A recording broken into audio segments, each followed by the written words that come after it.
Hi குல வணக்கம். Captain புகழ் பாடும் மனமாக நம்ம தொடர்ந்து விஜயகாந்த் சார் நடிச்ச படங்கள் ரிவ்யூ பண்ணிட்டு இருக்கோம். அந்த வகையில இன்னைக்கு 1992 அக்டோபர் 25 தீபாவளி என்று வெளியான படம் தான் காவிய தலைவன். இந்த படத்துல விஜயகாந்த் சார், பானுப்பிரியா, நம்பியார், மனோரமான்னு சொல்லிட்டு ஏகப்பட்ட பேர் இந்த படத்துல நடிச்சிருந்தாலும் கூட இது ஒரு பயங்கரமான ஒரு குடும்ப திரைப்படம். இந்த படத்தினுடைய டைரக்டர் யாருன்னு பாத்தீங்கன்னா KS கோபாலகிருஷ்ணன். இந்த படத்தினோட தயாரிப்பு, கதை, திரைக்கதை எல்லாமே ஆபாவனனுடைய படைப்பு தான். இது அரவிந்த் சித்தார்த்தா அப்படிங்கிற ஒரு மியூசிக் டைரக்டர் தான் இந்த படத்துக்கு மியூசிக் போட்டிருக்காரு. இந்த படத்தினோட ஸ்டோரி பத்தி பாக்கிறதுக்கு முன்னாடி நம்ம சேனலை நீங்க சப்ஸ்கிரைப் பண்ணி வச்சுக்கிட்டீங்கன்னா நான் போடுற எல்லா வீடியோவும் உங்களுக்கு கிடைக்கும். இப்போ காவிய தலைவன் அந்த படத்தோட ஸ்டோரி பத்தி பார்ப்போம். இந்த படம் ஆரம்பிக்கிறதே மலேசியாவில் ஆரம்பிக்குது. இந்த படம் மலேசியாவில் ஒரு தண்டனை பெற்ற ஒரு கைதியா விஜயகாந்த் சார் கூட்டு வருவாங்க. வந்த உடனே நாடு கடத்துவாங்க, அதாவது இந்தியாவுக்கு அனுப்பிடுவாங்க. அங்கிருந்து இப்ப என்ன அவர் ஏன் அங்கிருந்து நாடு கடத்துனாங்கன்னு பாத்தீங்கன்னா, அதாவது சந்திரசேகர் விஜயகாந்த் சாரோட ஃப்ரெண்டு. அவர் என்ன பண்ணுவாருன்னு பாத்தீங்கன்னா, குடிபோதையில போய் ஒருத்தர் மேல மோதி அவர் கொன்றுவாரு. அந்த பழியை நான் தான் செஞ்சேன்னு சொல்லிட்டு விஜயகாந்த் சார் ஜெயிலுக்கு போயிடுவாரு. ஏன்னா சந்திரசேகருக்கு பொண்டாட்டி பிள்ளைங்க இருக்காங்க, அதனால அவர் போயிட்டாருன்னா பாதிக்கப்படுவாங்க அப்படின்னு சொல்லிட்டு விஜயகாந்த் சார் போயிடுவாங்கன்னு சொல்லிட்டு ஒரு பேச்சுவாக்கள் சொல்றாங்க. அவ்வளவுதான். இப்ப என்ன பாத்தீங்கன்னா, ஒரு நாடு கடத்தி, அதாவது தண்டனை காலம் முடிஞ்சு விசா டைம் முடிஞ்ச உடனே இந்தியாவுக்கு நாடு கடத்திடுறாங்க. வரும்போது பானுப்பிரியாவையும் அண்டு நம்பியாரையும் பாக்குறாங்க, தாத்தாவும் பேத்தியும். அவங்கள கொள்ளைக்காரங்க தன்னுடைய அங்க மலேசியா சிங்கப்பூர்ல ஒரு கேஸ் நடந்துட்டு இருக்கும், வீடு கேஸ். அதுக்கு பின்னாடி ஒரு கதை சொல்றேன், அப்புறம் சொல்றேன்.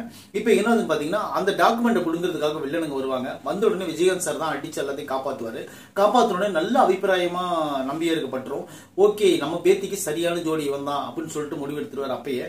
இப்ப என்ன பாத்தீங்கன்னா, அவரை வீட்டுக்கே கூட்டிட்டு அவர் ஃபேக்டரியில வேலை கொடுத்துருவாரு. கொடுத்த உடனே அது பானுப்பிரியாவுக்கு சுத்தமாவே பிடிக்காது. ஏன்னு கேட்டீங்கன்னா, அவங்க அடாவடியான கேளு, தான் நினைச்சுதான் எல்லாமே நடக்கணும் அப்படின்னு நினைக்கக்கூடிய ஒரு பயங்கரமான கேரக்டர். இப்ப என்ன பாத்தீங்கன்னா, நம்பியார் ஒரு கதை சொல்லுவாரு தலைவர்கிட்ட. என்ன சொல்லுவாருன்னு பாத்தீங்கன்னா, அதாவது என் மகனுக்கு ஒரு மலேசியா பொண்ணை கல்யாணம் பண்ணி வச்சேன். அந்த பொண்ணுக்கு இரட்டை குழந்தைகள் பிறந்துச்சு. ஒன்னு சாரதா, ஒன்னு பிரியா. பிரியாங்கிற பொண்ணு நான் வச்சுக்கிறேன், சாரதாங்கிற பொண்ணு சிங்கப்பூர் இருக்கிறா. இப்ப என்னதுன்னு பாத்தீங்கன்னா, அந்த மருமக ரொம்ப மோசமான கேரக்டர், அதனால அந்த வீடு அவங்களுக்கு போகக்கூடாது அப்படிங்கிறதுக்காக தான் நான் கோர்ட்ல கேஸ் போட்டிருக்கேன் அப்படின்னு சொல்லிட்டு நம்ம நம்பியார் சொல்லுவாரு. இப்ப என்ன பாத்தீங்கன்னா, இவர் எப்படியாவது தன்னுடைய பேத்திய விஜயகாந்த் சார் கல்யாணம் பண்ணி வச்சிடணும், அவருடைய குணத்தை பார்த்து தங்கமான மனசுக்காரன் அப்படின்னு கல்யாணம் பண்ணி வச்சிடணும்னு சொல்லிட்டு நம்பியார் முயற்சி எடுப்பாரு. இப்போ 1% கூட விஜயகாந்த் சாரை பிடிக்காத பானுப்பிரியா எனக்கு வேண்டவே வேண்டான்னு முடிவு எடுத்துருவாங்க. எடுத்த உடனே விஜயகாந்த் அப்ப ஒரு சின்ன ஒரு ட்விஸ்ட் நடக்கும். என்ன நடக்குன்னு பாத்தீங்கன்னா, அதாவது வலுக்கட்டாயமா விஜயகாந்த் சாரை பானுப்பிரியா மேடத்துக்கு கல்யாணம் பண்ணி வச்சிருவாரு நம்பியார். பண்ணி வச்ச உடனே இவங்க ஒண்ணு சேர முடியாது.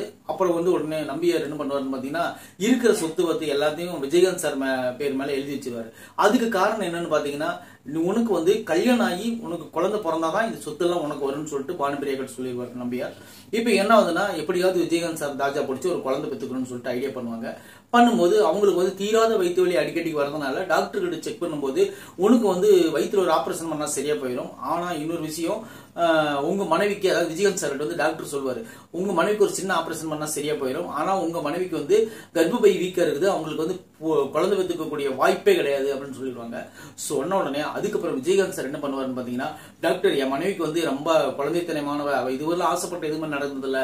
இப்ப நீங்க ஒண்ணு பண்ணுங்க, என் மனைவி கிட்ட போய் எனக்கு தான் குழந்தை பெற்றுக்க தகுதி இல்லைன்னு சொல்லிட்டு நீங்க எப்படியாவது ஒண்ணு சொல்லுங்க, என் மனைவி நம்ப வைங்க, நான் உங்களுக்கு கடமைப்பட்டவனா இருக்கிறேன்னு சொல்லிட்டு உடனே டாக்டரும் வேற வழி இல்லாம பானுப்பிரியா கிட்ட போய் சொல்லிடுறாரு.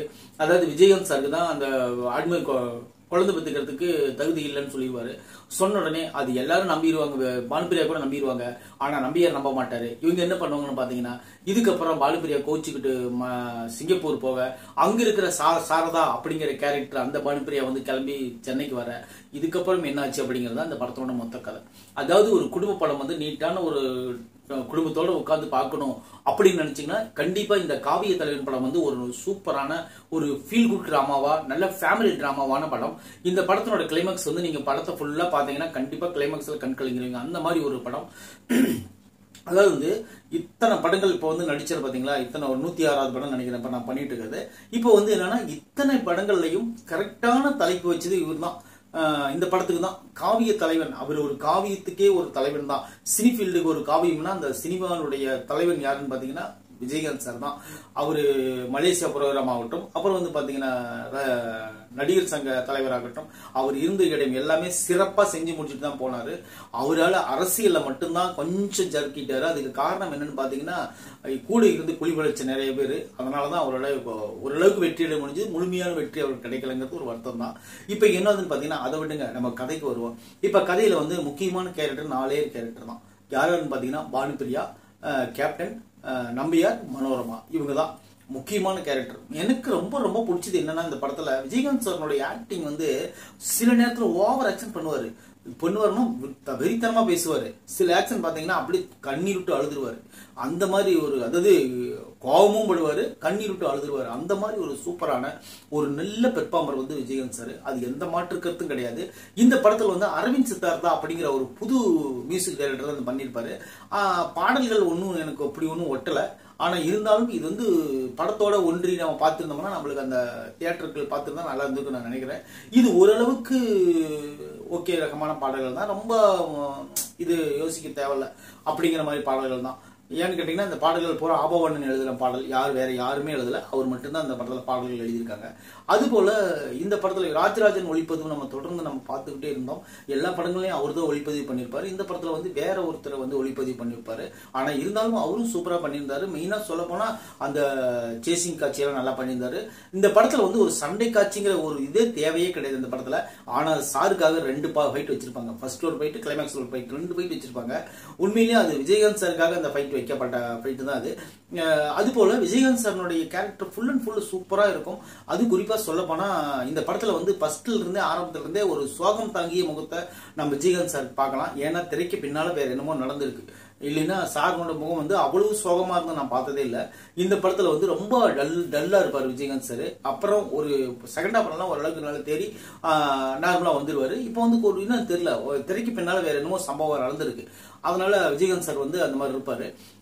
ரெண்டாவது வந்து நம்ம பாராட்ட வேண்டிய விஷயம் யாருன்னு பாத்தீங்கன்னா, இந்த படத்துல நடிச்சிருக்கக்கூடிய நம்பியார் கேரக்டர் வந்து உண்மையிலே சாலிடான ஒரு பெரிய பணக்காரன் வந்து ஈகோ இல்லாம எல்லாத்துக்கிட்டையும் பழகுறான் அப்படின்னு சொல்லிட்டா இந்த காலத்துல ரேர் தான். இருந்தாலும் அந்த காலத்துல ஒரு கதை அப்படின்னு பாத்துக்கிட்டீங்கன்னா, நம்பியாரோட கேரக்டர் வந்து ஒரு சூப்பரான ஒரு கேரக்டர், நல்ல பர்ஃபெக்டான ஒரு நடிப்பு.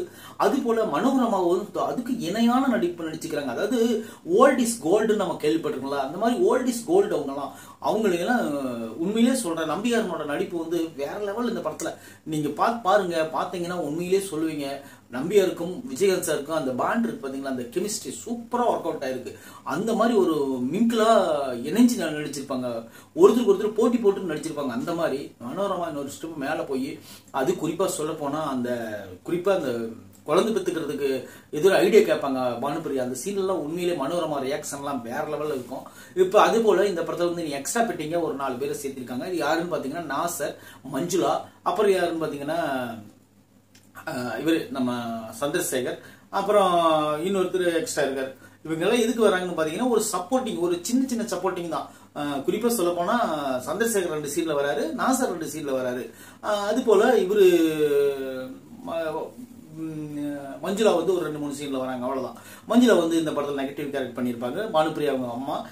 நாசர் தான் இந்த படத்தோட வில்லன்னு சொல்ல முடியாது. அவர் திடீர்னு நல்லவனா மாறுவாரு, திடீர்னு கெட்டவனா மாறுவாரு. அவர் பெரிய பணக்காரர் அந்த படத்துல வருவாரு.